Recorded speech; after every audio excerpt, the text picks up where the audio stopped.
Selamat siang teman-teman, salam sejahtera untuk kita semua. Perkenalkan, nama saya Julius Yosua Siahaan dengan nomor induk mahasiswa 17 10111 401 592. Saya dari kelas 08 TPLE 002 jurusan Teknik Informatika.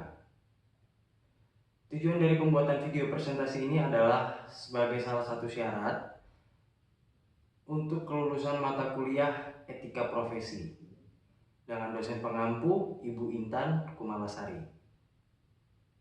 Di dalam presentasi kali ini, saya akan membahas mengenai cyber stalking dan menganalisa sebuah kasus dari João Miguel Chavarri, seorang pria dari California yang ditangkap pada awal tahun 2024. João Miguel Chavarri atau yang biasa dipanggil Michael Frito didapati telah terlibat dalam kampanye sextortion terhadap beberapa wanita muda. Michael Frito sendiri melakukan cyberstalking terhadap para korban selama beberapa tahun. Ia menggunakan berbagai akun online untuk mengancam dan melecehkan korban dengan menuntut mereka untuk mengirim foto dan video yang kompromi secara seksual.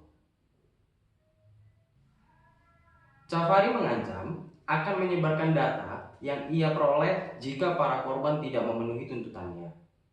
Ia juga menciptakan akun media sosial palsu untuk meniru nama korban dan mengirim pesan dan mengganggu kepada teman serta anggota keluarga mereka.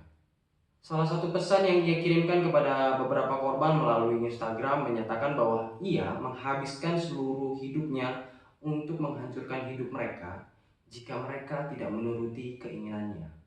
Kasus ini diselidiki oleh FBI dengan bantuan dari Naval Criminal Investigative Service (NCIS) karena Chavarri adalah anggota aktif Korps Amerika Serikat pada saat kejadian.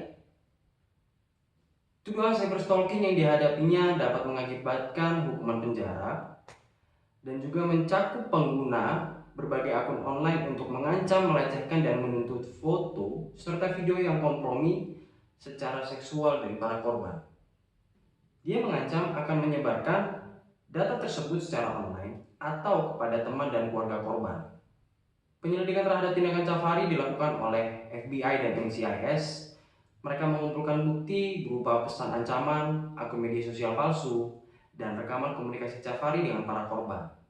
Bukti ini memperkuat dakwaan terhadap Chavarri dan membantu membangun kasus hukum yang kuat untuk proses peradilan. Jika terbukti bersalah atas tuduhan cyberstalking, Chavarri dapat menghadapi hukuman penjara hingga 5 tahun. Hukuman ini ditentukan oleh Hakim Pengadilan Federal berdasarkan pedoman hukum Amerika Serikat dan faktor-faktor lain yang relevan dalam kasus ini. Dengan adanya kasus ini, kita harus bisa memberikan solusi dan pencegahan. Hal yang kita perlu lakukan adalah kita bisa memberikan edukasi dan juga adanya kesadaran publik. Kita perlu mengadakan kampanye untuk meningkatkan kesadaran masyarakat tentang bahaya cyberstalking dan cara melindungi diri dari ancaman online.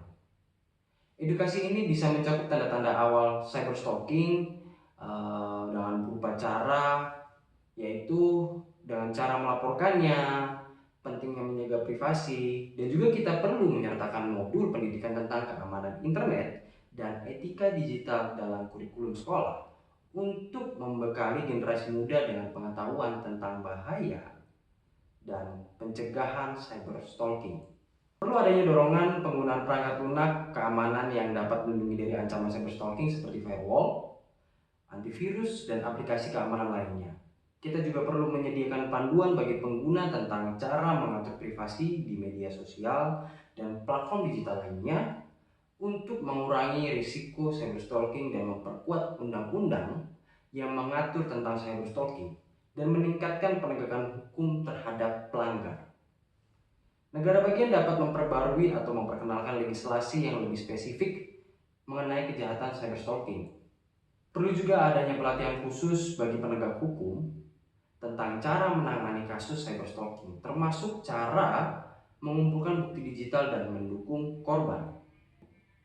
Kita juga bisa menyediakan layanan bantuan dan dukungan bagi korban cyberstalking, termasuk layanan konseling dan pendampingan hukum Organisasi non-profit dan lembaga pemerintah dapat menyediakan hotline dan pusat dukungan. Kesimpulan dari kasus ini adalah kita perlu penegakan hukum yang tegas dalam menangani kasus cyberstalking. Dampak dari cyberstalking sendiri dapat memberikan pengaruh terhadap psikologis dan sosial pada korban. Kasus ini menyoroti betapa pentingnya menyediakan dukungan secara psikologis dan perlindungan bagi korban untuk membantu mereka pulih dan melanjutkan hidup mereka.